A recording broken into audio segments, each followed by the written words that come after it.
Sudah bisa akses spot belum ya? Tadi masih belum, Pak.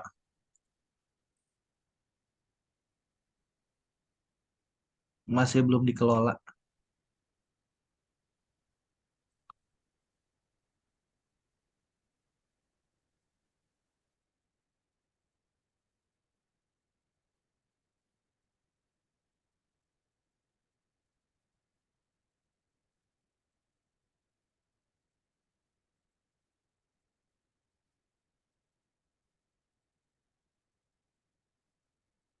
Waktu sebentar ya, saya ini.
Baik, nanti sambil di ini ya, di apa, diingatkan ke saya. Tuh, hari ini kita masuk ke materi aja. Baik, Pak.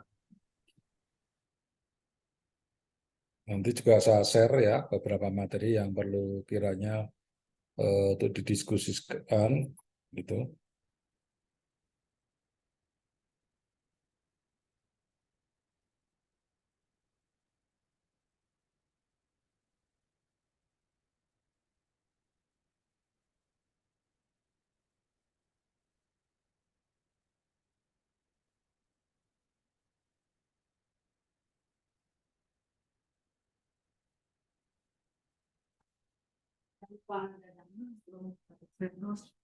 Oh gitu ya. Jadi diulangi.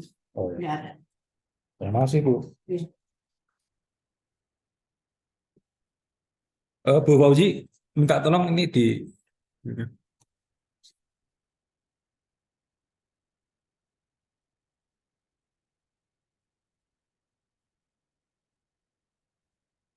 scan nggak gitu.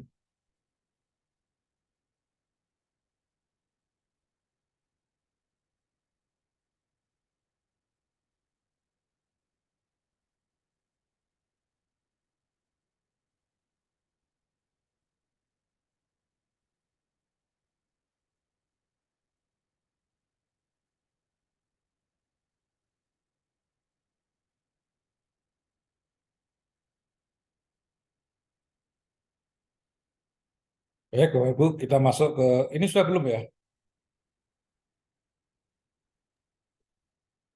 Sudah terlihat, Pak.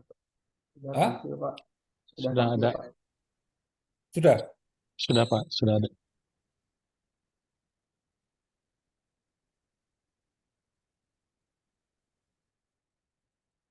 ke bidang ekonomi teknik ya. Udah belum? Jadi ekonomi teknik adalah ilmu yang berkaitan dengan aspek-aspek ekonomi dalam teknik yang terdiri dari evaluasi sistem dari biaya-biaya dan manfaat-manfaat usulan proyek, ya, dan tujuan ketercapaian proyek dan efisiensi biaya. Jadi prinsipnya dalam ekonomi teknik kita menganalisis resource yang ada, ya, terhadap kebutuhan terselenggaranya infrastruktur atau bangunan fisik itu. Sehingga resource yang dimaksud adalah resource yang sifatnya fixed, tetap, dan variable resource seperti itu. Atau resource yang masih bisa digali.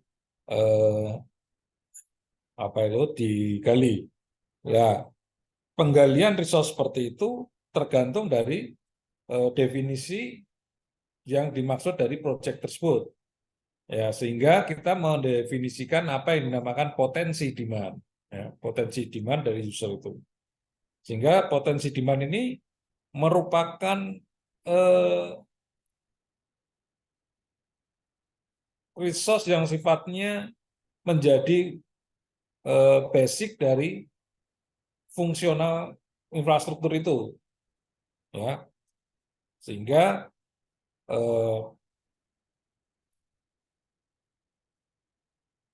yang berkaitan dengan potensi demand itu variabelnya harus teridentifikasi dengan secara spesifik, secara sensitif seperti itu. Tujuannya apa? Supaya kita mendapatkan suatu prediksi potensi demand yang akurat. Sehingga kalau kita merumuskan model demand yang nanti kita definisikan sebagai resource, itu nanti tidak akan jauh dari prediksi yang kita konsep. Sehingga potensi demand itu, nanti kita identifikasi sebagai suatu model matematis yang diuji secara signifikan, ya, secara akurat, sehingga model potensi demand itu bisa dijadikan sebagai alat ukur untuk target oriented dari fungsi pelayanan infrastruktur yang kita definisikan itu. Ya, tahapan-tahapan dalam ekonomi teknik ada tahapan studi, kemudian perencanaan, pelaksanaan, operasional, dan maintenance. Nah, ini maintenance ini ada yang digabung dan ada yang dipisah, ya. Di proyek tertentu, ya, terkait dengan skala operasionalnya maupun skala pembiayaannya, itu tingkat operasional dan pemeliharaan ini bisa digabung atau digabung, bisa akan memberikan suatu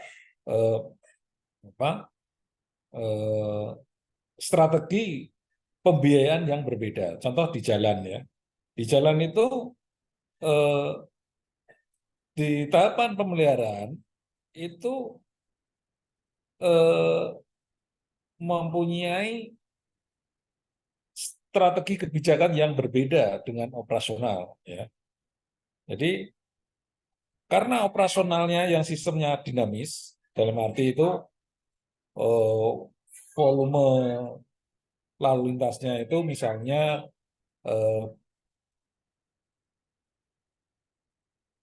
berjalan atau istilahnya beroperasi sesuai dengan rencana prediksi seperti itu, tetapi ada faktor-faktor dinamis yang berbeda yang muncul, misalnya faktor alam, ya. Faktor alam itu kan akan mempengaruhi karakteristik dari fungsi struktural. Kemudian ada faktor behavior-nya, perilaku. Nah, ini yang belum ditunjang oleh sistem regulasi yang atau kebijakan untuk mengantisipasi tersebut.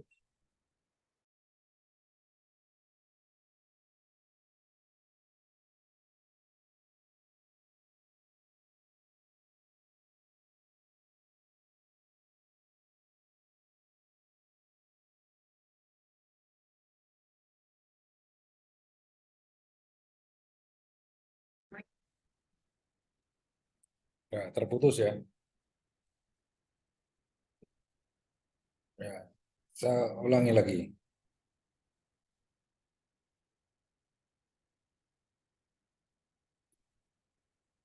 Ya, contoh behavior ya. Behavior ini salah satu yang menjadikan faktor yang memberikan kontribusi terhadap definisi pelayanan. Misalnya, kalau di jalan ya, di jalan itu adalah behavior yang overload dan overdimensi seperti itu, pastinya akan menyebabkan suatu kemungkinan terjadinya pengurangan umur layanan yang harusnya 30 tahun hanya menjadi 20 tahun. Atau bahkan lebih kecil seperti itu.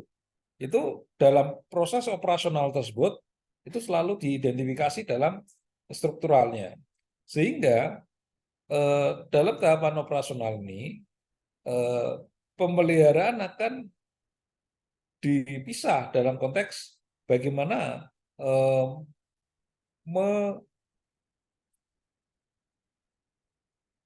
mempertahankan ya kemampuan struktural di jalan itu sesuai dengan umur layanan yang direncanakan di tahap perencanaan ini. Ya, sehingga sistem pemeliharaan ini yang ada pemeliharaan berkala, pemeliharaan rutin dan sebagainya itu tujuannya untuk mempertahankan kemampuan struktural dalam konsep perencanaan. Ini kalau kita bisa. Mungkin ada beberapa proyek yang lain yang mendefinisikan memang operasional dan pemeliharaan memang harus dipisah seperti itu. Contoh yang di sarana ya, di proyek sarana ya. Misalnya di sini ada prasarana, ada sarana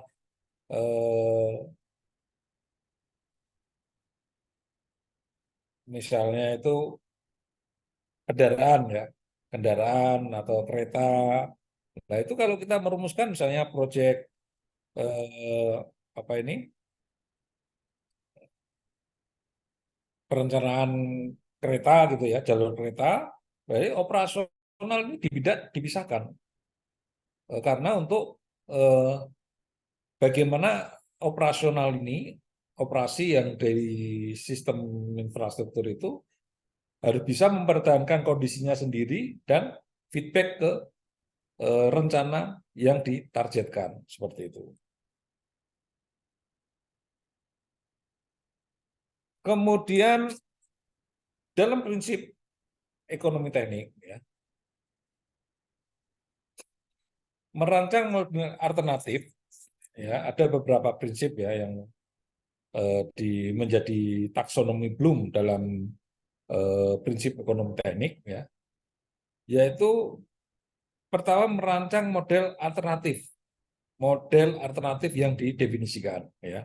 Jadi kalau kita membuat misalnya rencana jalan dari kota A ke kota B seperti itu, atau dari zona 1 ke zona 2, harus ada dua alternatif yang diperbandingkan. Kalau kita membuat oh ya, terima kasih. Kalau kita membuat ini gedung ya, itu tidak hanya satu usulan satu usulan desain gitu. Ada beberapa atau minimal dua usulan yang didefinisikan. Kemudian sudut pandang dari rancangan itu ya dari desain itu bagaimana perbandingan tadi estimasinya, ya biayanya pasti berapa, eh, yang dari rancangan infrastruktur itu, bangunan itu menghasilkan estimasi pembiayaan berapa, ya. Terus dari hasil pembiayaan itu, ya, rencana anggaran biayanya, bagaimana konsep sudut pandangnya, ya, sudut pandang yang didefinisikan dari eh, rancangan infrastruktur itu, gedung itu misalnya, ya, atau jembatan tersebut atau yang lain. Nah, sudut pandang ini ada mempunyai eh, apa konsep strategis, ya, sudut pandang konstan. Jadi sudut pandang konstan adalah konsep strategis yang menjadi fungsi tujuan eh, bangunan tersebut. Bangunan tersebut eh, dipilih desainnya. Ini saya ambil contoh ini ya ini di nah, ini contoh nih. Kita ini saya tunjukkan gedung-gedung yang spektakuler ya di Indonesia dan di luar negeri. Yang satu jembatan Selat Sunda, yang satu IKN, ya kalau yang satu ini gedung di Dubai ini. Tiga fungsional struktural ini mempunyai sudut pandang yang eh, basic core-nya hampir sama, ya. Apa basic core, basic intinya sama, apa itu?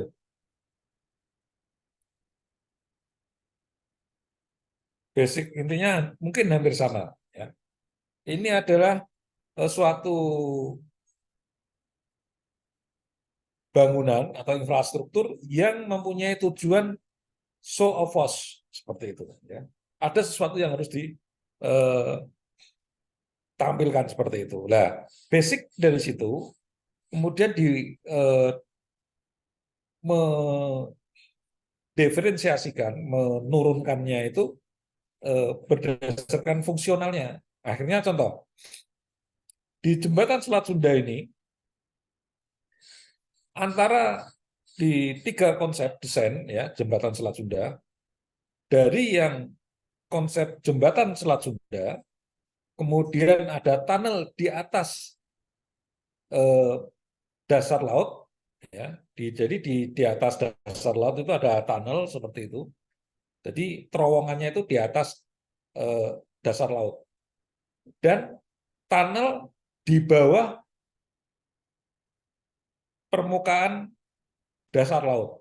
Jadi di elevasi paling bawah laut, dasar laut itu masuk ke dalam lagi ke elevasi di bawahnya minus itu ada tunnel, ya. Dari tiga konsep desain itu, ya, ternyata yang dipilih apa? Yang dipilih adalah eh, jembatan Selat Sunda. Kenapa? Padahal secara estimasi biaya eh, yang paling murah adalah tunnel di bawah permukaan dasar laut. Ya, yang paling murah tunnel permukaan di bawah dasar laut. Jadi kalau tunnel di bawah dasar laut itu keluarnya itu sekitar antara 30 sampai 50 kilometer dari tepi laut itu. Seperti itu. Dari tepi laut di sisi Pulau Jawa dan Pulau eh, Sumatera. Seperti itu. Itu paling murah secara cost construction-nya. Tetapi eh, apa ini? Fungsi strategis ya dari infrastruktur itu yang paling memberikan suatu kontribusi strategis adalah apa? Jembatan, jembatan Selat Sunda. Nah, yang pertama adalah dia mempunyai suatu nilai eh, politis, strategis tadi, landmark sebagai fungsi landmark. Kalau sesama sebagai fungsi landmark ya antara yang dua ini ya, antara tiga ini ya di gedung IKN ya istana di IKN, kemudian gedung di Dubai ini, ya itu yang paling rumit mungkin yang ada di Dubai, ya secara struktural mungkin, ya, seperti mungkin yang paling sederhana eh,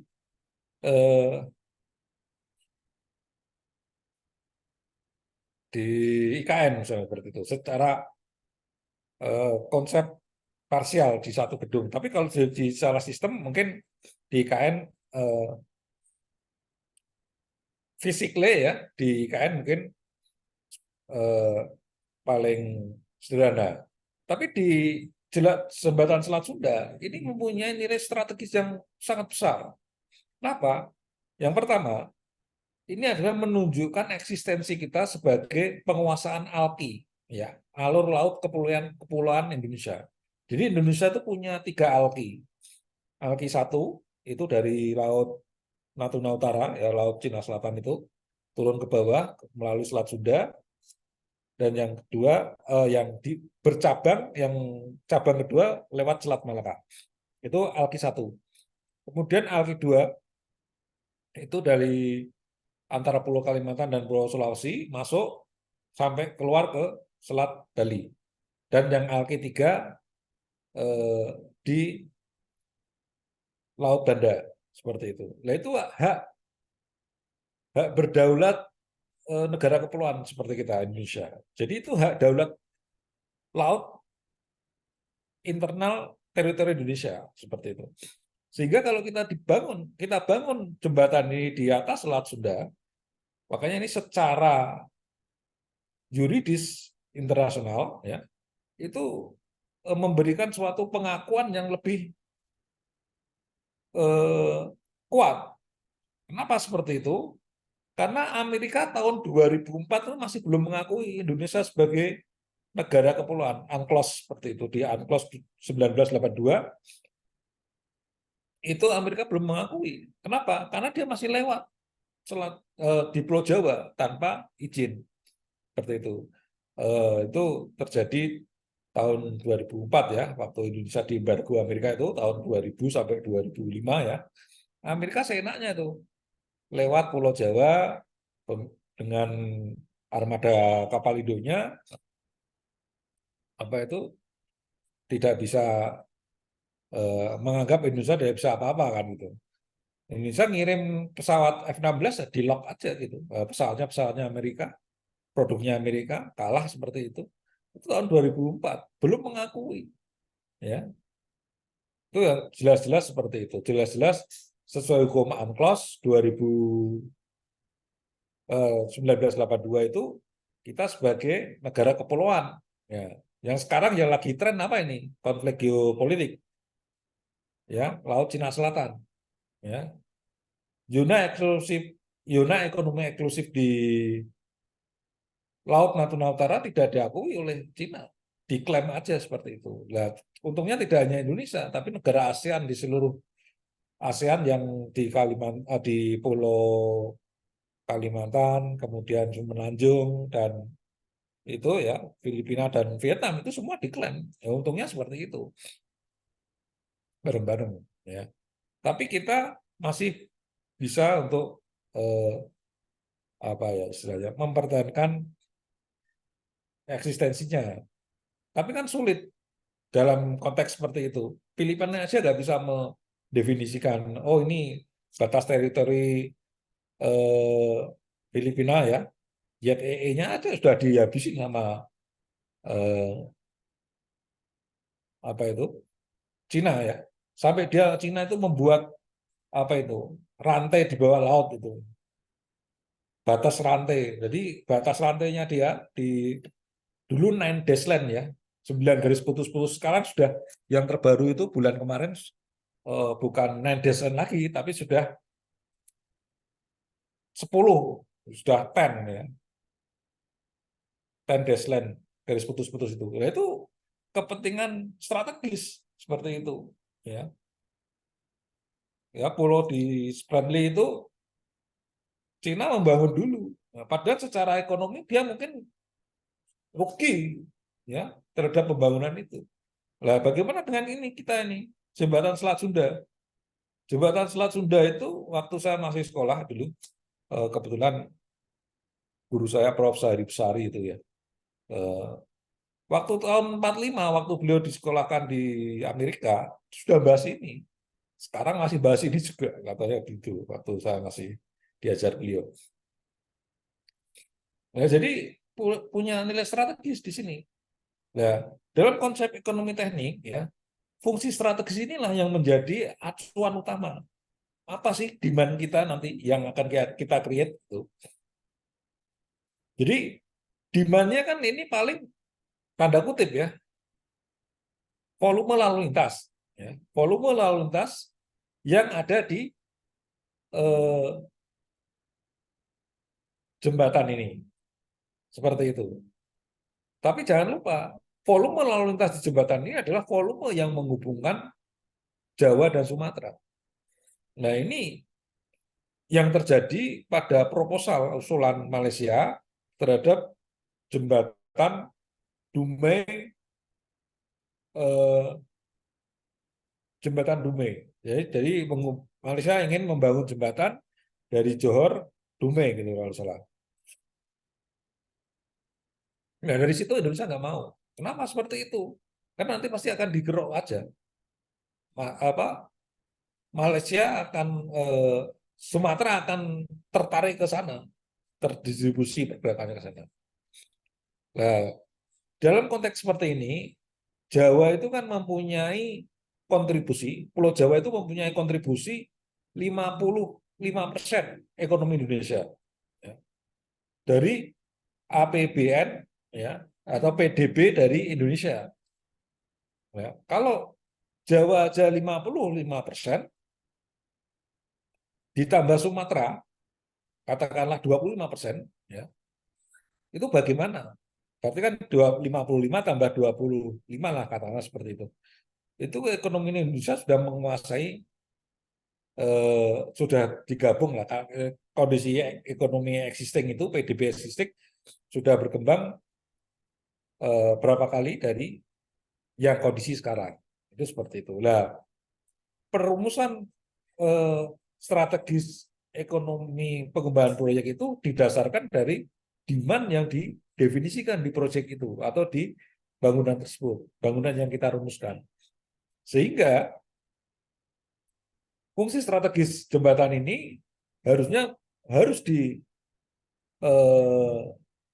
apa ini diprioritaskan ya untuk menyambungkan pertumbuhan ekonomi Jawa dan Sumatera. Nah, kemarin istilahnya ada second opinion seperti itu.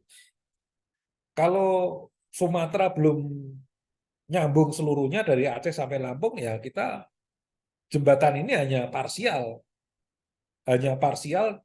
sebagai infrastruktur antara Provinsi Lampung dengan Provinsi Banten.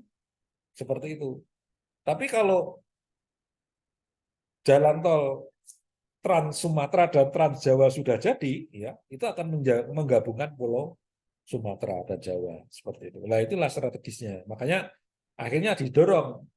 Nah, membangun jalan tol di Jawa dengan di Sumatera beda. Di Jawa demand-nya sudah ada.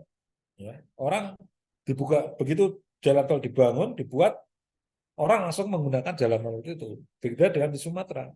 Nah, Sumatera definisinya adalah pendelegasian, ya, penugasan untuk bagaimana ini disambungkan dulu, sehingga potensi demand-nya baru muncul pada tahun yang akan ditentukan, tahun prediksi pelayanan yang dimaksud, ya, sehingga faktor-faktor ekonomi teknik yang dirumuskan di konsep pembiayaannya itu pastinya akan lebih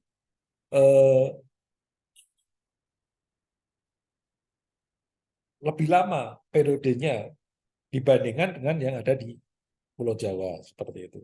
Nah, inilah salah satu perbandingan konsep ya, bagaimana antara kondisi di proyek infrastruktur yang mungkin nilainya hampir sama. Kalau dulu ini jembatan Selat Sunda itu hitungannya zaman 5 tahun yang lalu lah ya, 2019 ya. Ya 7 tahun yang lalu lah, atau 10 tahun yang lalu periode Pak Jokowi itu masih di angka sekitar 300-an, 300 triliun seperti itu. Ya sekarang mungkin ya pasti menjadi berapa kali lipat seperti itu terkait dengan inflasi kan seperti itu. Nah, sehingga dalam kita merumuskan ekonomi pengembangan proyek itu, ya, tahapan-tahapan ini, ya, studi tahapan studi perencanaan operasional pemeliharaan.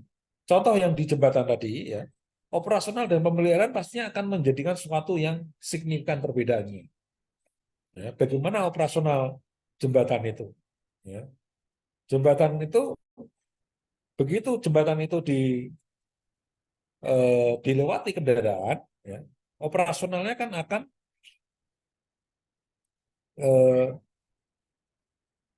berjalan sesuai dengan repetisi beban yang ada di atasnya. Jadi frekuensi lalu lintas yang bergerak, ya, itu adalah apa value yang didefinisikan dalam operasional.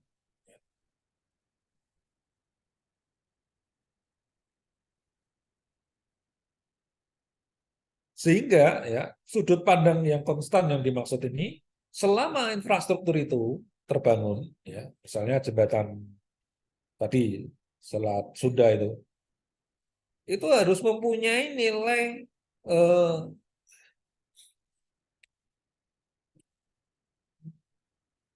nilai mercusuarnya, katakanlah nilai fungsionalnya. Ya, kalau tadi kan fungsionalnya sangat kompleks ya. Eh,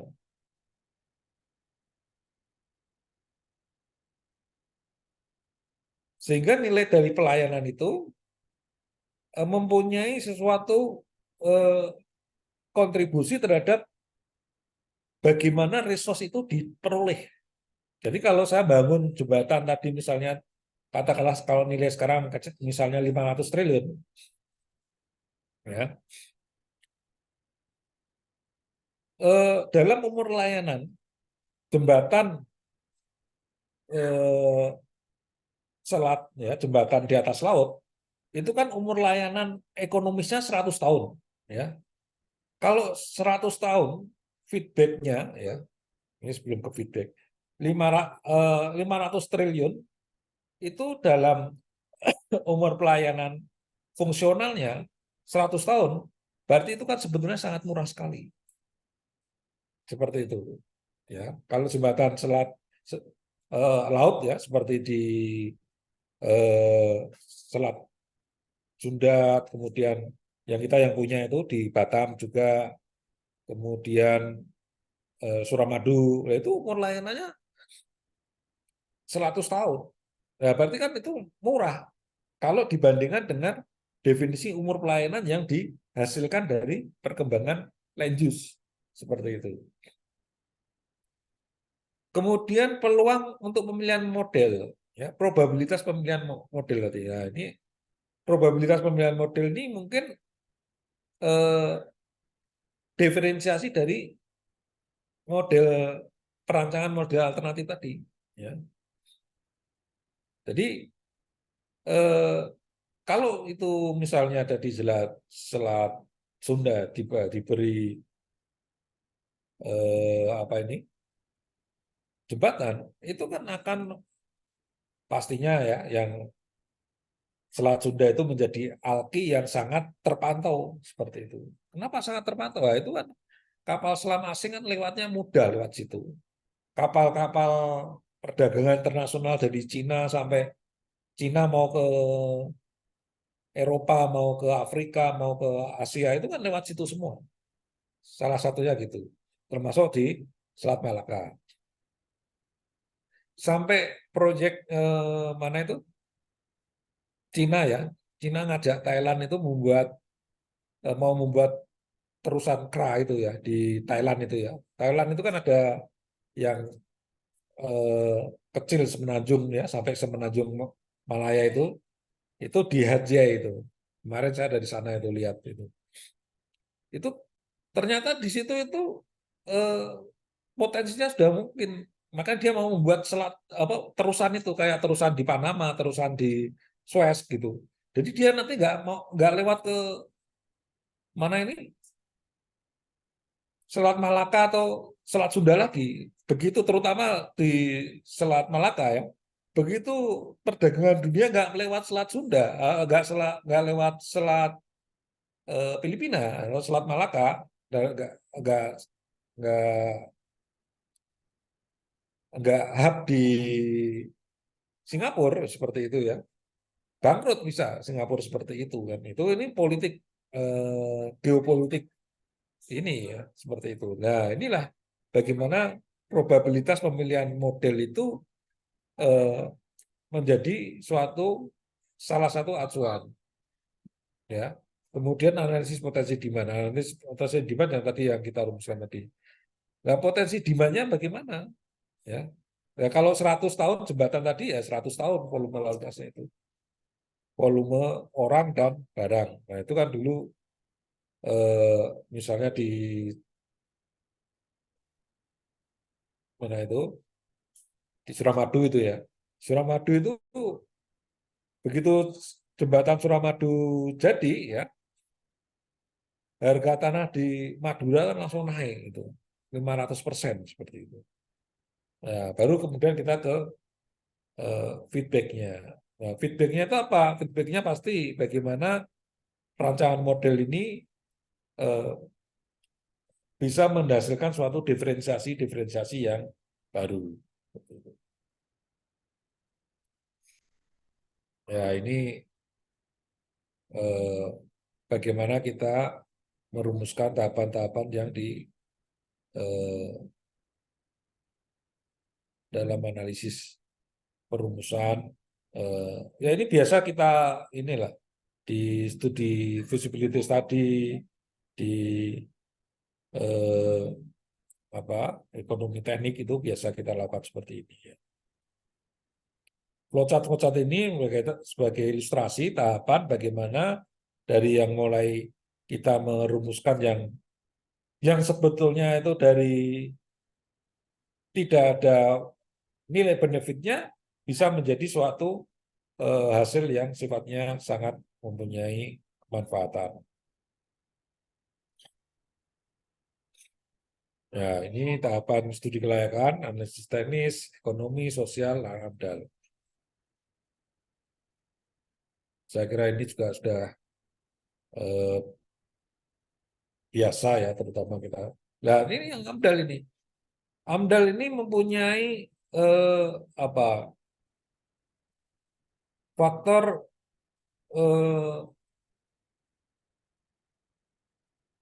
istilahnya pengurang ya. Bagaimana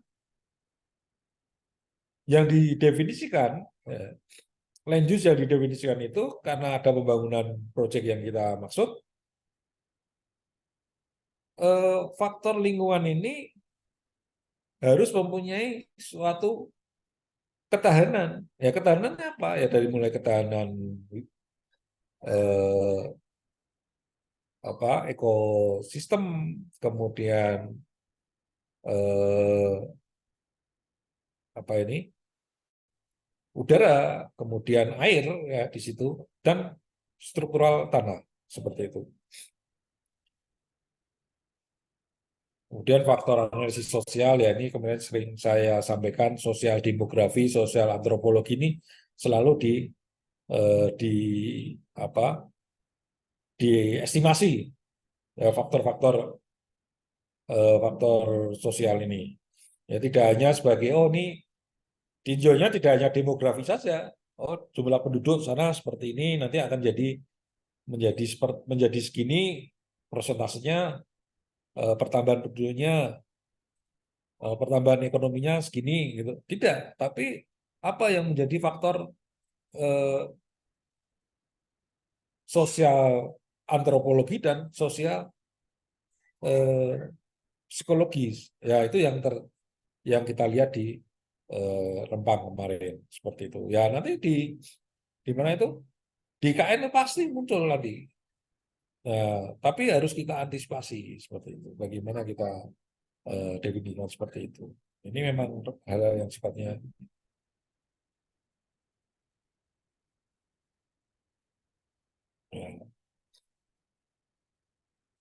Oke, Bapak Ibu, silakan kalau ada komen. Eh, jadi intinya ada suatu case ya, yang seperti kemarin Pak siapa kemarin yang sudah presentasi. Nanti di diidentifikasi faktor-faktor yang mempengaruhi dari analisis teknis, ekonomi, sosial dan lingkungan. Jadi nanti variabelnya munculkan dulu.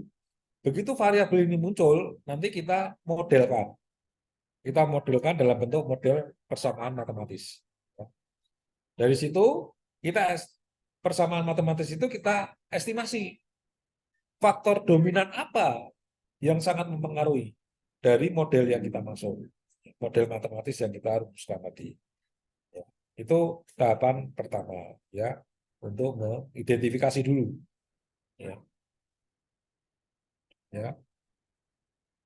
Ini rumuskan usulan proyek, berikut rumuskan kembali usulan dengan cara yang kreatif, kembangkan paling sedikit satu alternatif potensial untuk masalah yang diuntungkan kembali dalam bagian tersebut. Ya. Saya kira itu sebagai pembuka. Silakan Bapak Ibu untuk memberikan komen atau ada pertanyaan, tanggapan silakan.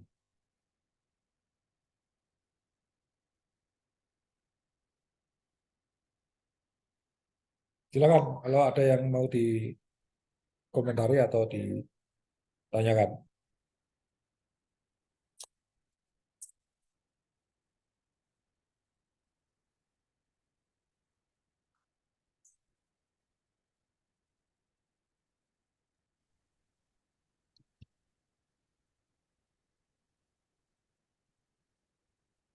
Pak Juang, maaf, Ya, terdengar? silakan Maaf Pak Pak, Iqbal. ya izin bertanya Pak, karena terkait tadi membahas terkait demand ya Pak. Kalau ini ada sedikit eh, pertanyaan dari saya terkait kalau misalnya ini yang terjadi di Majalengka ini sebenarnya itu di Majalengka ini saya ambil dari data di Dinas Perumahan dan itu ada terlihat data backlog ya Pak. Jadi data backlog itu seperti jadi dalam satu rumah itu terisi lebih dari satu kakak.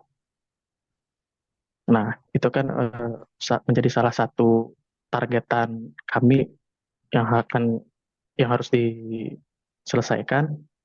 Dan kebetulan data backlog ini mencapai 90.000 lebih, Pak.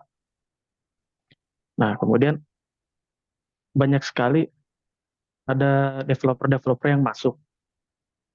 Nah, perumahan-perumahan ini ketika dibangun itu kalau untuk perumahan subsidi ya Pak, itu bisa dibilang perkembangannya cepat Pak. Jadi banyak yang bisa dibilang laku lah seperti itu. Nah, kemudian ada juga pengembang-pengembang ini yang membangun perumahan komersil.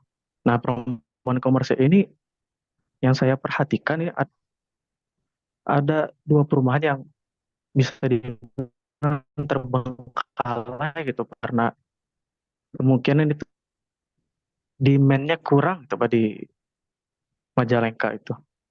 Nah, kalau menurut Bapak, bagaimana nanti selanjutnya ketika ada pengembang-pengembang yang datang ke kami ke dinas gitu, apakah sebaiknya kami sarankan untuk lebih baik jangan membangun perumahan komersil gitu, lebih baik ke subsidi saja karena sudah jelas ke depannya itu Pak. Terima kasih Pak. Baik, terima kasih Pak Iqbal. Eh, jadi memang di permasalahan di demografi, ya, pertambahan penduduk, ya, itu diferensiasinya di pemukiman, penyediaan pemukiman yang layak. Ya, ya kita lihat ya, sekarang ya data yang muncul ya, dari data kependudukan itu eh, satu rumah ada lebih dari berapa kakak misalnya seperti itu, itu kenyataan seperti itu. Nah, sekarang bagaimana kondisi demografi itu harus sesuai dengan eh, land use yang ada di situ, harusnya seperti itu. Ya, kalau di land use-nya di situ masih memungkinkan, ya definisi fungsi dari di RT RW, ya di RT RW atau rencana tata ruang wilayah kota seperti atau di provinsi nasional maupun di kota yang RDTR itu kita bisa mengidentifikasi ya bagaimana strategi dari eh, kebijakan WP yang ada di situ di masing-masing Yuna itu. Kalau Yuna itu masih sifatnya Yuna yang eh, belum apa ya belum jauh ya, penyimpangannya terhadap fungsi guna lahan itu saya kira tidak akan sulit ya untuk kalau kita membangun suatu kebutuhan pemukiman dengan lahan dengan status tadi antara komersial dengan subsidi. Kenapa seperti itu? Ya, karena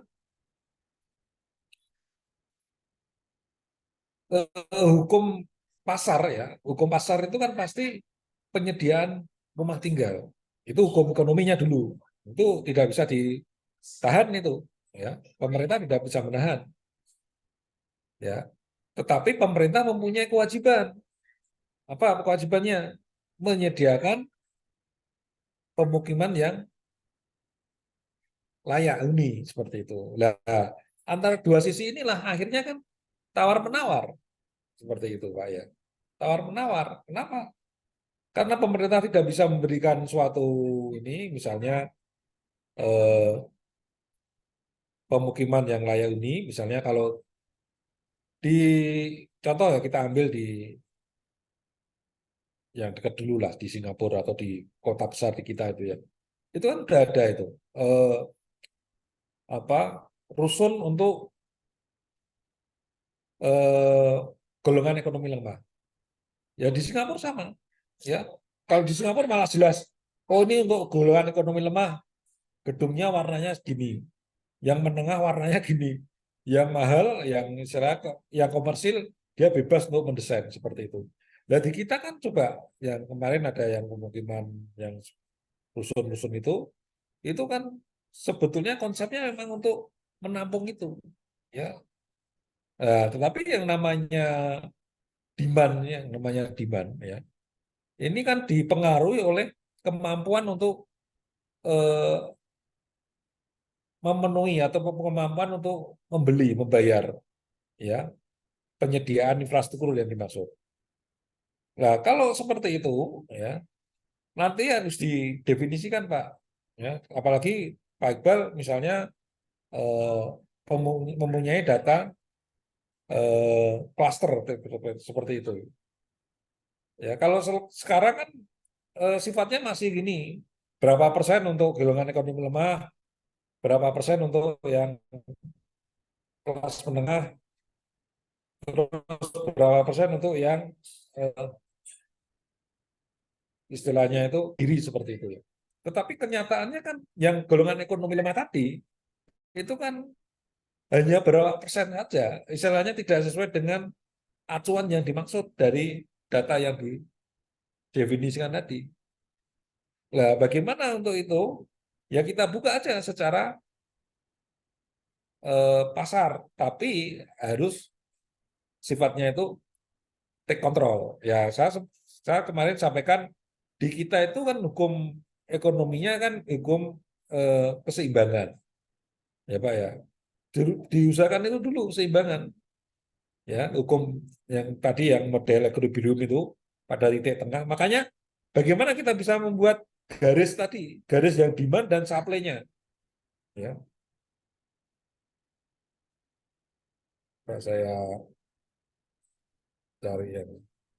Jadi di mana posisi demand dan supply itu merupakan representasi dari eh, kondisi data yang Pak Iqbal tadi eh, estimasi. Ini coba kita lihat dulu ya.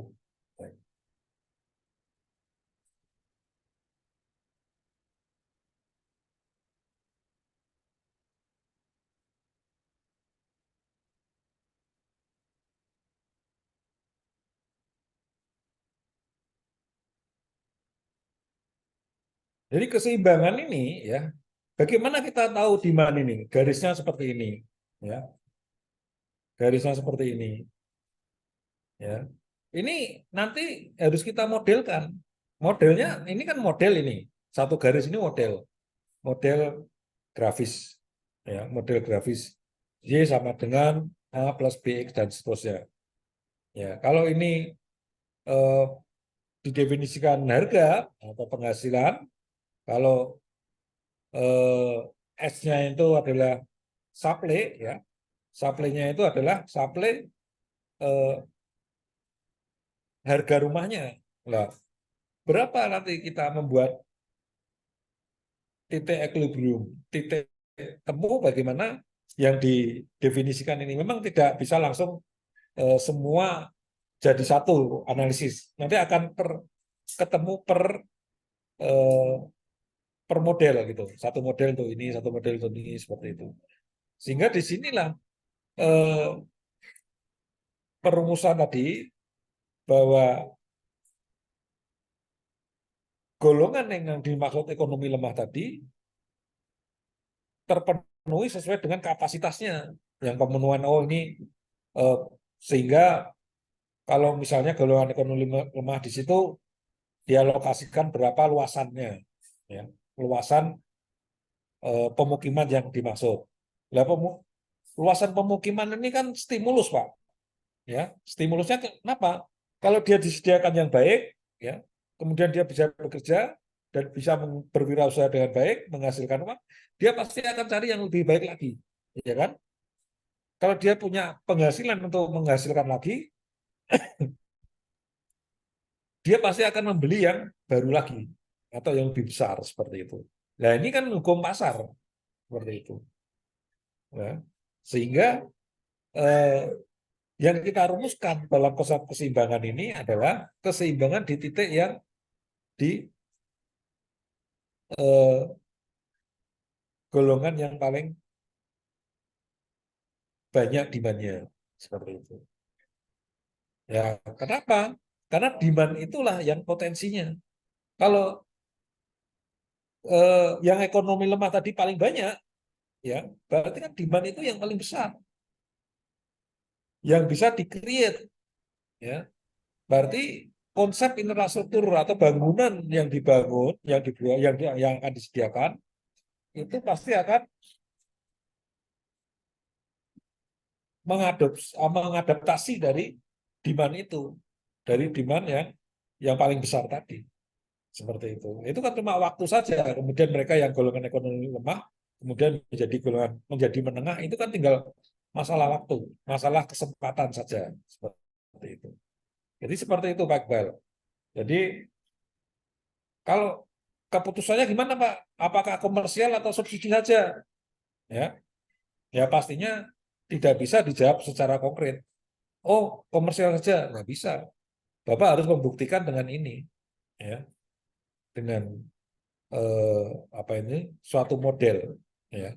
Model matematis inilah yang akan menjawab Bapak dengan pembuktian dengan pendana seperti itu, ya, atau istilahnya itu yang punya dana seperti itu. Bohirnya seperti itu yang akan membiayai itu. Kalau itu dananya dana negara ya berarti eh, lebih jelas lagi di situ. Ya. Saya kira itu Pak Iqbal ya. Mungkin ada yang komen yang lain silakan sharing.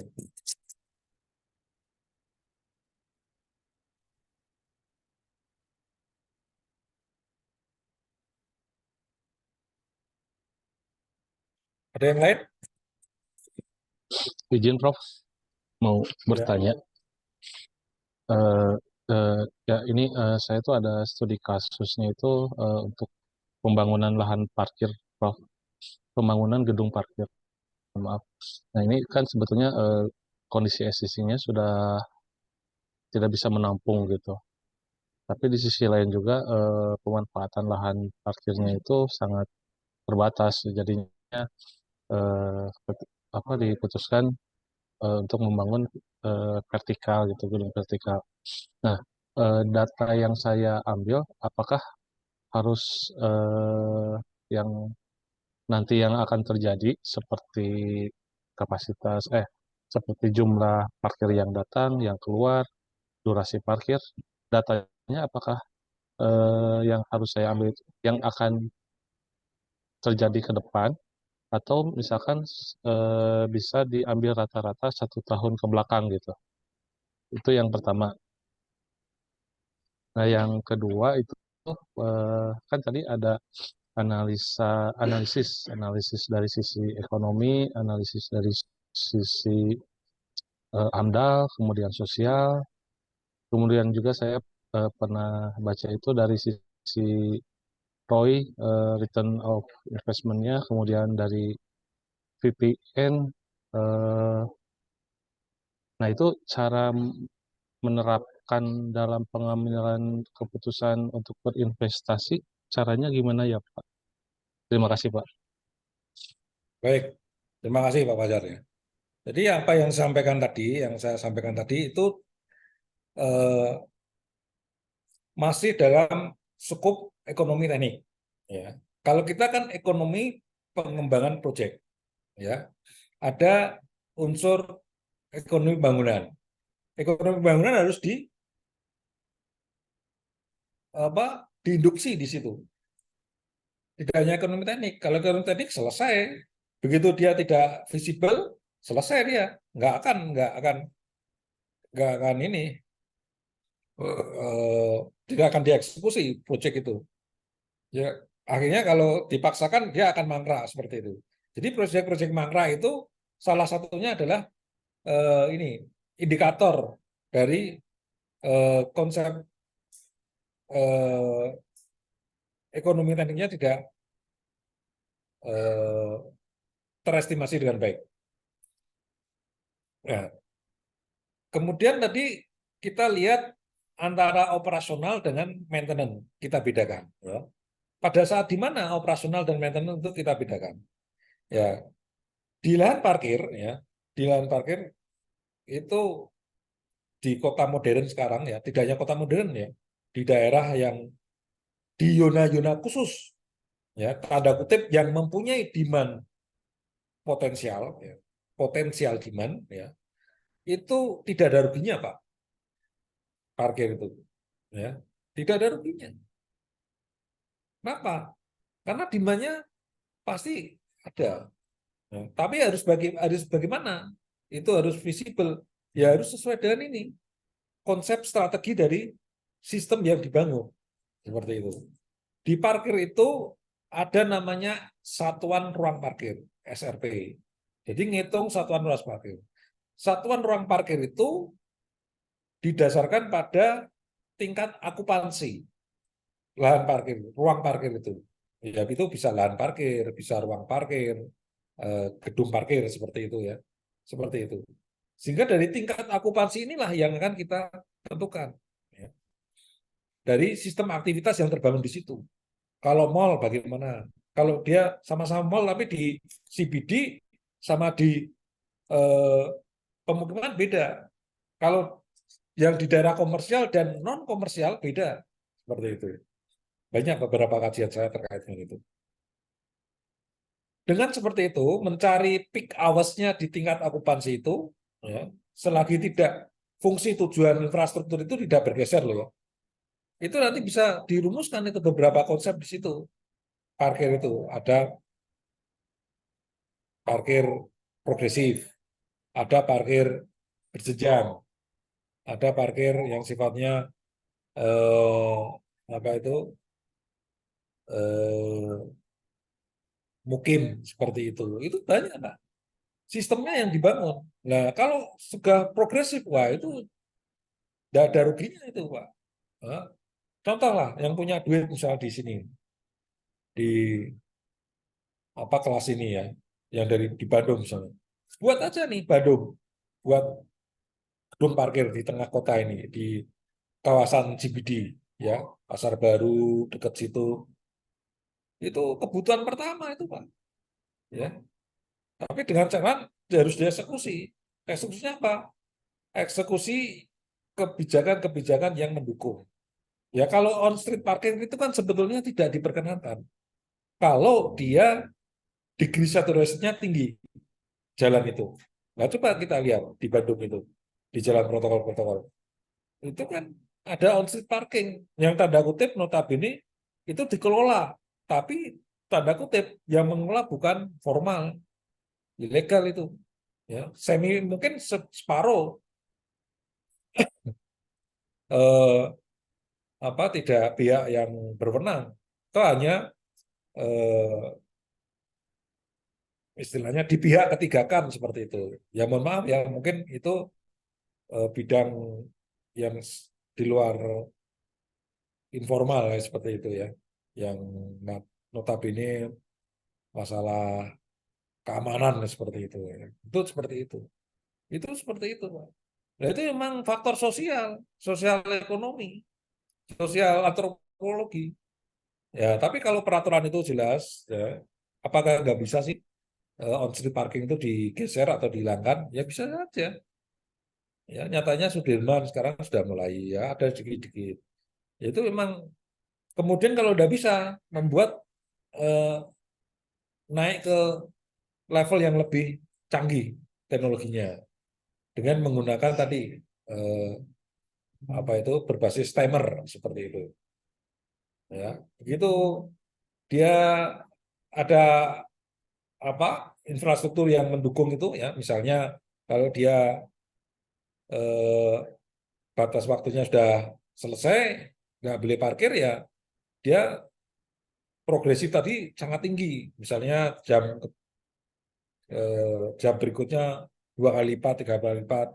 Terus ada kayak itu ada semacam eh, apa itu peralatan parkir yang kemudian menghalangi kendaraan itu eh, untuk keluar dari ruang parkir itu seperti itu. Itu ada Pak teknologinya seperti itu. Nah, yang pertama itu, yang kedua kita itu sekarang minim TOD. Ya, hampir semua TOD kita itu belum canggih lah, belum belum ini sesuai dengan karakteristik behavior kita, karakteristik perilaku mobilitas kita. Itu belum menunjukkan itu. Contoh nanti, ya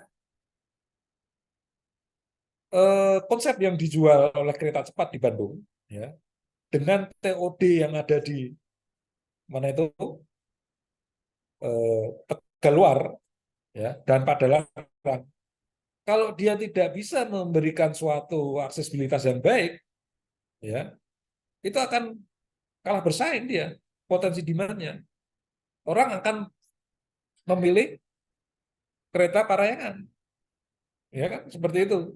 Nah itulah tadi yang dimunculkan dari konsep probabilitas pemilihan moda, apa probabilitas pemilihan model. Kenapa probabilitas? Karena peluang itu dibuka hukum pasar seperti itu.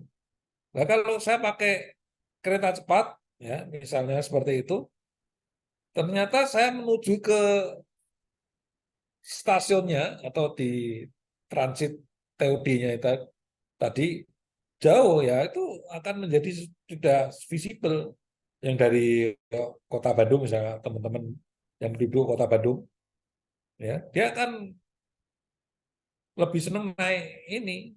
Ya memang konsepnya adalah konsep kalau di perancangan TOD itu memang konsepnya adalah berada di tengah kota seperti itu. Ya, makanya kita punya itu kan, punya stasiun-stasiun terminal dulu itu di tengah kota semua karena faktor aksesibilitas yang paling tepat. Ya, tetapi dengan konsep pengembangan kota itu berada di pinggir-pinggir.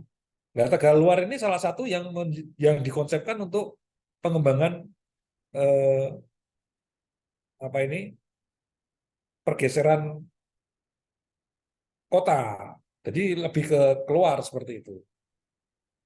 Tapi ya nanti tidak bisa tiba-tiba kan seperti itu. Pasti ada proses waktunya untuk itu.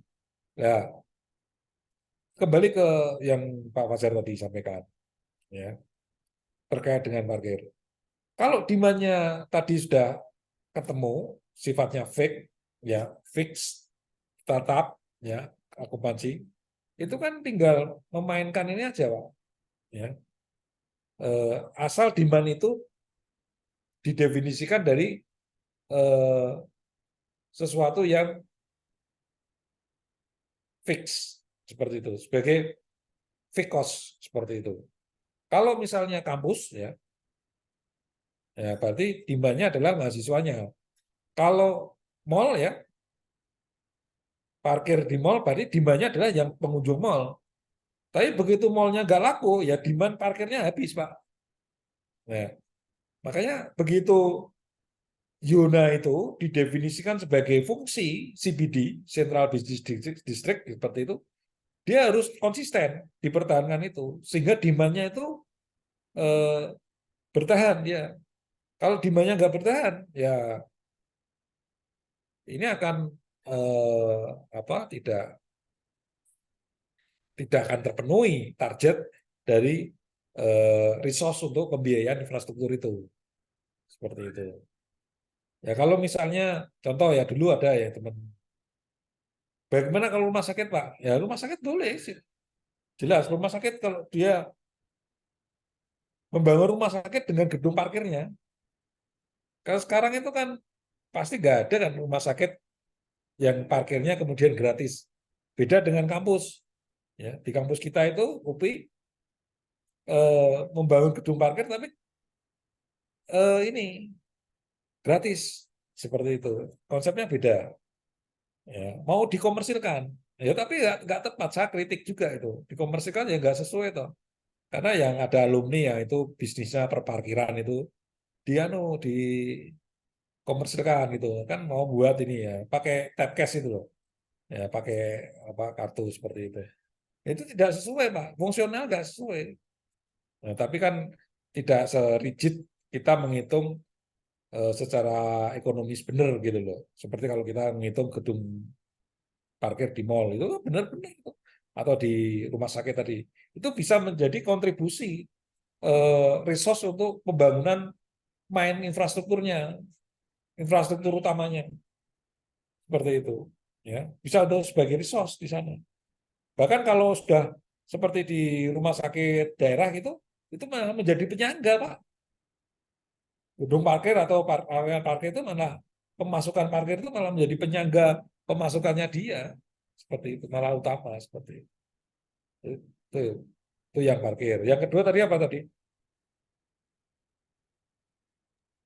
Penerapan analisis ekonomi sosial terhadap pengambilan keputusan terhadap investasi.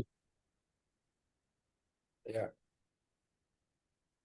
Jadi kalau nanti kan ada di ekonomi teknik yang kita nanti masih ada beberapa tahapan, ada IRR, ya, ada NPV, ada BEP, ada PP, payback period seperti itu. Itu parameter yang akan kita pegang, ya, parameter yang kita pegang. Kalau parameter itu sebagai parameter negosiasi, ya, dengan kebijakan. Kenapa seperti itu? Ya, kalau kita hitung dulu IRR itu kan internal rate of return, ya. Kalau IRR-nya 1, ya berarti kan dirinya sendiri, babuk dia, ya. bedu istilahnya seperti itu, nggak untung. Nah, makanya IRR-nya harus di atas 1 kan gitu. Ya kalau proyek-proyek yang jangka panjang yang sifatnya tidak direct langsung, lah itu 1, berapa boleh. Tapi kalau kan jualannya nggak 1, ya harus di atas apa 1 berapa kalinya gitu, seperti itu. Sehingga itu dibuktikan nanti dari IRR itu dengan BEP-nya. BEP-nya jangan jauh-jauh, Pak. BEP-nya, bagaimana kita merumuskan BEP? Ya BEP dengan IRR itu kan pasti hitungannya bertahap kan gitu. Ya. Lah BEP inilah kalau kita BEP ini dalam konteks perhitungan yang normatif ya pasti mengikuti dari cash flow yang dihasilkan dari operasional infrastruktur itu. Ya. Nah, kalau infrastruktur itu tidak mempunyai daya dorong benefit, daya dorong profit yang maksimal, makanya BEP-nya kan jauh. Ya, bagaimana kita mendorong itu BEP-nya itu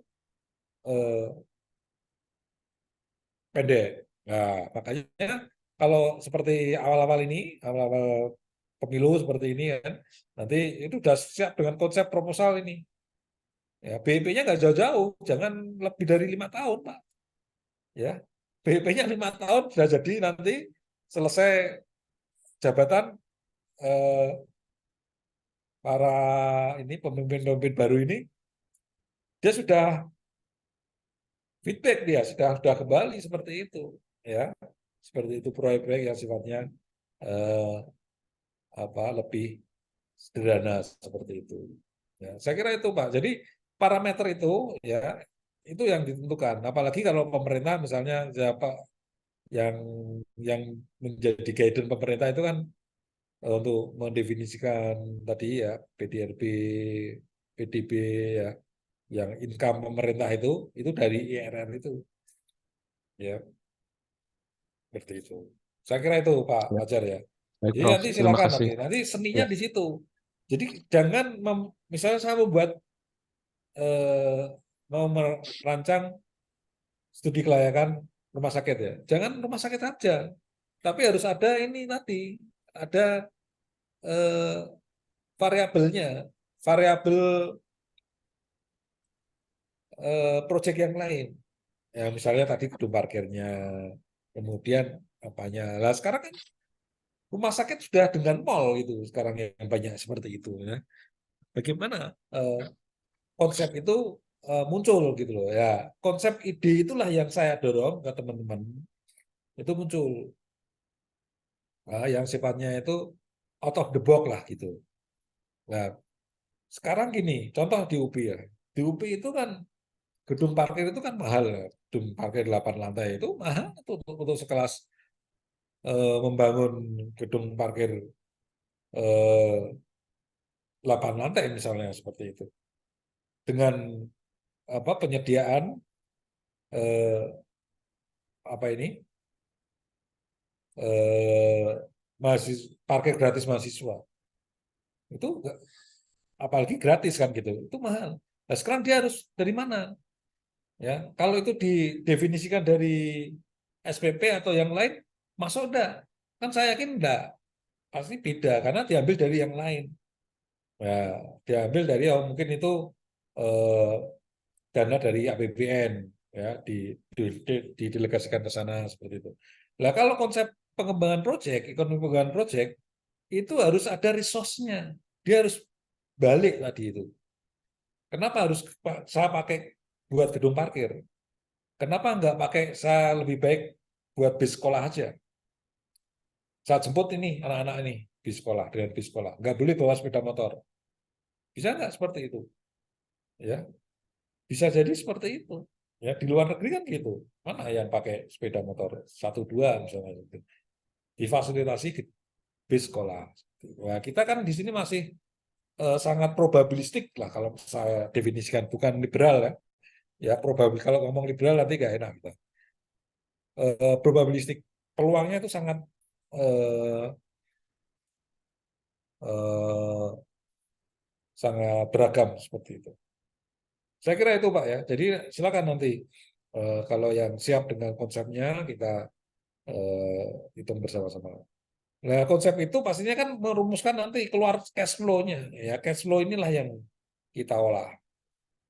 Cash flow itu kan ada cash in dan cash out. Nah, cash out-nya itu untuk infrastruktur, ya, cash in-nya itu untuk bayar infrastruktur itu dari operasional, ya, dari operasional yang gedung yang dibangun itu. Seperti itu. Saya kira itu Pak Fajar ya yang lain. Ya, Dan yang Pak, lain terima silakan kasih. kalau ada Ya, tanggapan. terima kasih, Pak. Ya.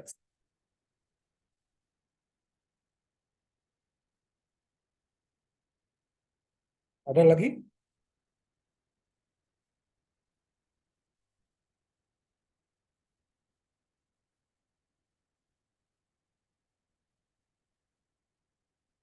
Oke, kalau tidak ada,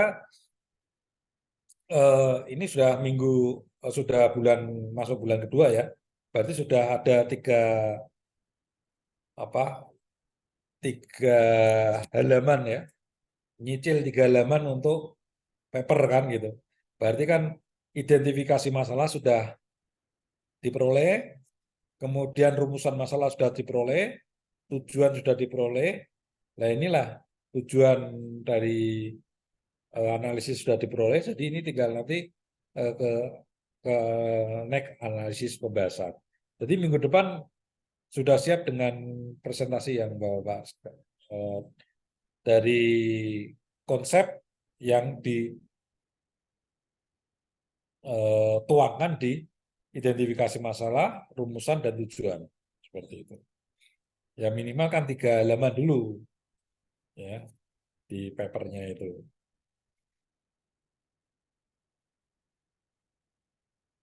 Ada lagi Bapak Ibu?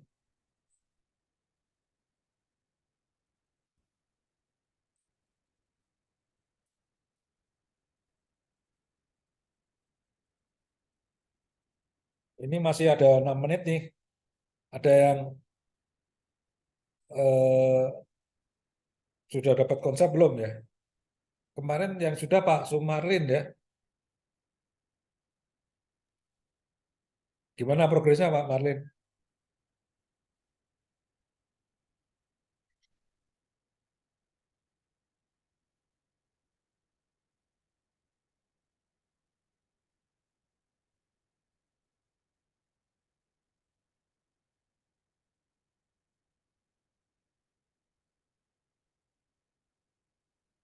Kalau masih ada waktu, saya minta pendapat untuk yang Silakan Pak saya, Pak. Bayu, silakan. Ya, silakan Pak Bayu.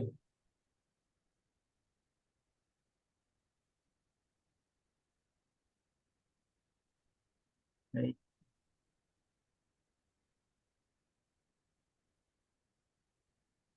Ya, ini dari kasus, sebenarnya memang kasus yang sedang dihadapi saat ini gitu. Ada sebuah sekolah di Tangerang Selatan yang sedang kami bantu begitu, eh, bahwa kawasan Tangsel terutama Serpong ini kan kawasan yang terus bergeliat ya. Pengembangannya tidak berhenti sampai saat ini, banyak, bahkan tidak hanya BSD Bumi Serpong Damai, tapi juga banyak perumahan-perumahan baru ya, menjadi sentra perumahan sebagai support dari Jakarta.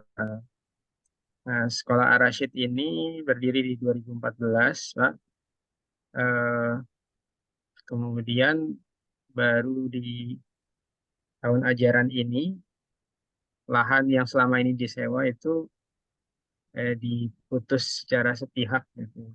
Sehingga sekolah bergerak cepat untuk cari lahan, kemudian sudah dapat lahan kurang lebih 4 kilo dari lokasi asal. Ya. Ini peta wilayah Tangerang Selatannya. Ini lokasi lama ada di sebelah utara, dan kemudian ini lokasi yang baru. saat ini ada 155 siswa, jadi dalam jangka waktu beberapa bulan ini harus memindahkan untuk 155 siswa.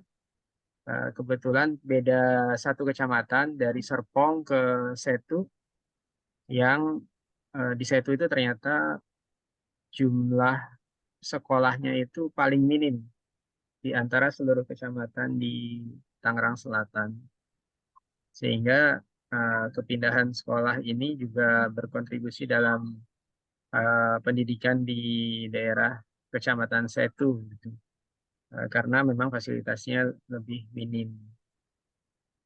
Nah, ini saya coba mengidentifikasi masalah, yaitu menyediakan fasilitas baru yang representatif untuk menampung kegiatan pendidikan bagi 155 siswa TK dan SD Islam Ar-Rasyid, kemudian memberikan ruang tumbuh bagi sekolah dalam upaya menyediakan solusi pendidikan. Maksudnya adalah artinya ada peluang begitu, tidak hanya siswa existing yang 155, tetapi peluangnya besar untuk kemudian sekolah ini bertumbuh melayani lebih banyak lagi.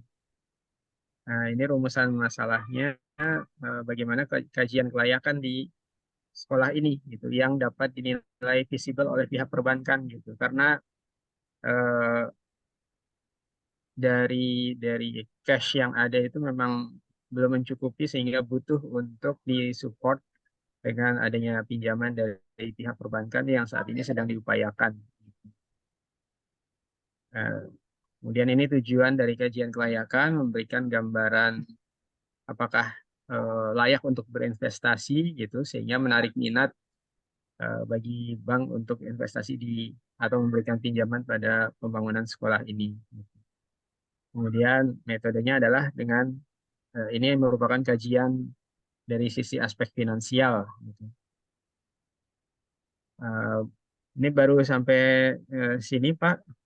Mohon masukan ataupun saran, gitu. Apakah memang sudah on the track atau bagaimana? Terima kasih, Pak. Baik, terima kasih Pak Bayu ya.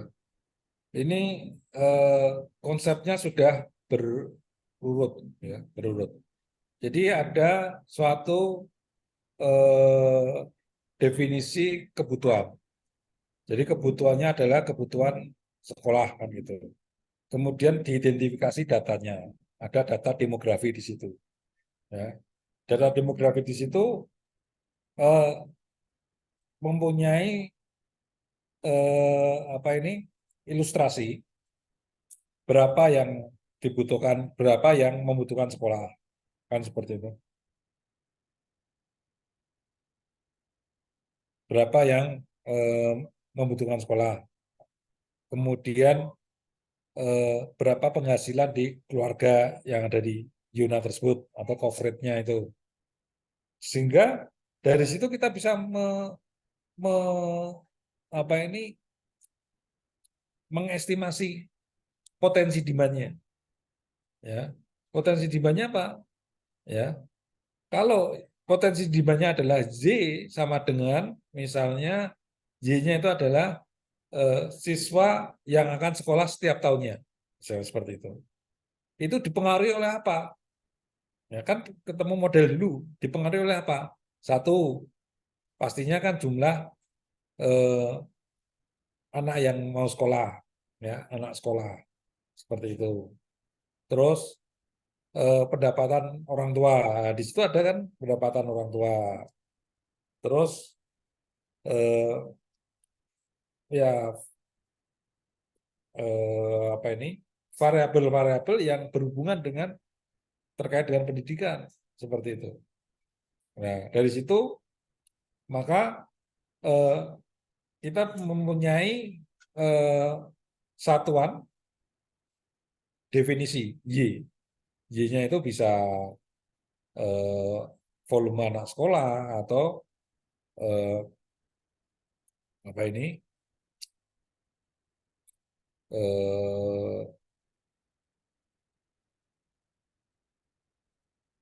variabel lain yang dimaksud, misalnya jumlah apa ini, misalnya ruang sekolah, ya, ruang atau luas area sekolah. Nah, itu bisa definisikan. Nah, kalau dalam kasusnya Pak Bayu, mungkin jumlah siswa kan gitu.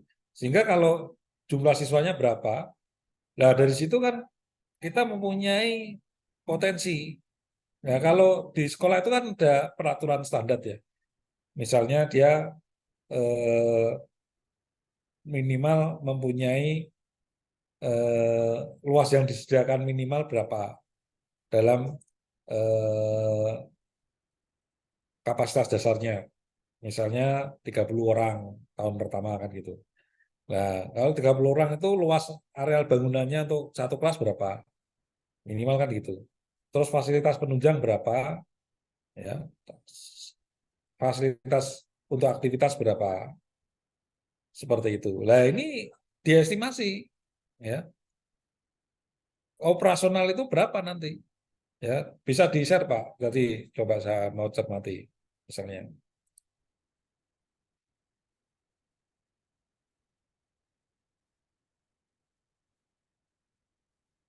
Ya. Ini variabel X1 misalnya ya, jumlah penduduk. Variabel X2 misalnya ya data siswa seperti itu kan. Terus penghasilan keluarga misalnya seperti itu. Ya. Terus coba yang kita di luas lahan misalnya. Di luas lahan ini kan kita ada acuan standar. Kalau kita membuat sekolahan, misalnya dia membutuhkan ruang kelas berapa, misalnya, kata kalau SD kan misalnya kelas 1 sampai kelas 6, kalau satu lokal kan berarti 6 apa 6 kelas, kemudian ada ruang guru dan sebagainya, itu kan ada ketentuan ya sesuai dengan peraturan itu. Nah, dari situ kan berapa pembiayaan yang untuk membangun infrastruktur SD itu dengan bangunan penunjangnya. Nah, kemudian berapa demand-nya? Demand-nya berarti katakanlah misalnya tahun pertama, kalau ini SD-nya belum dibuka, berarti kan tahun pertama baru kelas 1, ya, seperti itu, belum sampai kelas 6. Nah, cash flow-nya pada tahun pertama pasti kan lebih kecil, hanya satu kelas 1 dan SPP berapa kan gitu. Nah, kalau ini karena ini swasta ya, seperti itu, kan tidak ada peraturan yang lebih spesifik terkait dengan keuangan gitu kan. Beda dengan yang di negeri kan. Pasti di situ ada aturan-aturan yang dibatasi oleh pemerintah. Sehingga di situ tinggal ini berapa cash flow yang akan ditarget kelas 1 sampai kelas 6 itu punya cash flow setahun itu 1 bulan atau 1 tahun masuk inflow-nya berapa? Nah, inflow itu dikurangi dengan outflow yang operasional, ya. Yang lainnya sebagai dana resource untuk pembangunan infrastruktur itu. Nah, jadi sehingga kalau kita punya penghasilan 1 tahunnya X rupiah dari kelas 1 sampai kelas 6, ya, selama 1 tahun, itu adalah untuk resource untuk membayar pembangunan itu. Ya. Dipengaruhi oleh inflasi yang kita definisikan. Ya. Itu seperti itu. Ya, misalnya pembangunan RAB-nya misalnya katakanlah total semua itu areal itu misalnya katakanlah 1 miliar misalnya seperti itu ya. Nah, 1 miliar itu kalau inflow-nya itu cash in-nya itu misalnya 100 juta setahun ya kan gampang kan sudah bisa di kira-kira 100 juta tiba 100 juta dengan pengaruh inflasi setiap tahunnya berapa bisa saja untuk membayar itu plus interestnya, ada bunganya berapa kan gitu. Seperti itu. Nah, itu nanti kita coba di apa di perhitungan di Excel seperti itu. Ya, saya kira itu Pak. Jadi data ini itu akan lebih baik lagi kalau dikuantifikasi. Jadi nanti saya minta ini ya, tidak hanya di mata kuliah ini ya, di yang lain juga ada cara mengkuantifikasi bagaimana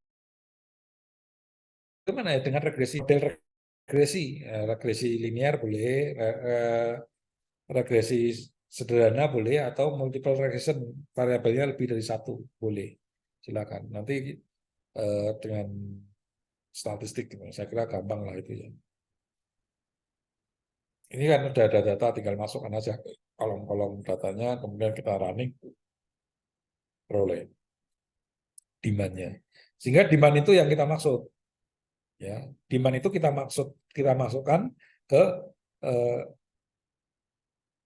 apa itu cash in-nya kan gitu. Cash in-nya di waktu operasional seperti itu. Saya kira itu Pak Bayu ya sudah cukup bagus lah, tinggal di nanti RAB-nya dari pembangunan itu berapa, terus nanti membuat tahapannya ya. Berarti kan ini hitungannya kan kasar saja nanti, hitungan apa itu perkiraan aja.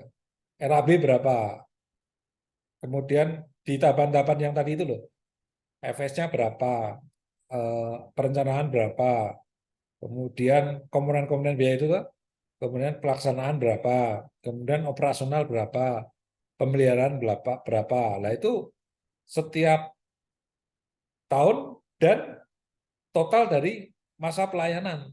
Ya, seperti itu. Masa pelayanan. Kalau ini misalnya masa pelayanan 10 tahun tidak ada pelayanan perubahan struktural yang berarti lah, tidak akan bongkar-bongkar gedung itu misalnya, tidak akan renovasi, tidak akan yang berarti ya itu tinggal perbaikan yang sifatnya cat dan sebagainya. Itu contoh seperti itu. Nah itu komponen-komponen biaya itu dirumuskan, dimasukkan dalam setiap analisis di apa itu cash flow-nya itu. Saya kira itu Pak ya. Ada yang lain? Saya kira ya, insya Allah kita ketemu minggu depan ya. Jadi selain minggu depan itu selain jam 3:30 jam berapa ya kalau kita bisa geser ya? Minggu depan itu saat sepertinya ada perjalanan luar kota.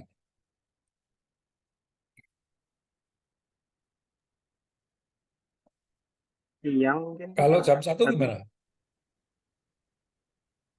Iya, jam 1 mungkin ya. Satu bisa Pak. Jam Bisa, 1 1. kosong ya. Jam 1 kosong. Oke, minggu depan jam 1 ya. Jam 1 sampai jam 3 gitu ya. Karena sorenya itu saya ada ini perjalanan luar kota. Oke, Bapak-Bapak, saya kira itu pertemuan hari ini. Silakan minggu depan sudah siap dengan tema-tema yang lebih menarik, yang lebih inovasi, ya seperti itu. Saya ingin dorong nih sistem pengembangan apa itu ekonomi pengembangan proyek yang bagaimana yang memberikan suatu inovasi ya. Sekarang itu kan setingkat S2 itu sudah harusnya sudah tidak mencari proyek lagi, tapi sudah jualan proyek gitu.